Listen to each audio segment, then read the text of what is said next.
the Box Truck Edition.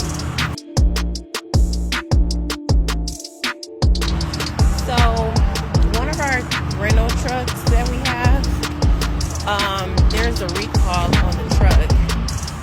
And so, everyone is on the truck today working, including Austin.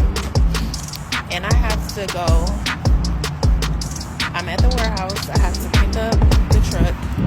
I have to take it to Enterprise and switch it out for the other truck. Meaning, I also have to take all of our material off the truck and put it on the new truck. So, when you're a business owner, you know, these are some things that you have to do when... Okay, so before I drop this truck off, I had to stop at the gas station. I hate it. Oh my God. I had to stop at the gas station. It's so many messages about, is it hard to drive a box truck? It is not hard to drive a box truck at all. I mean, if I'm doing it, you can do it too.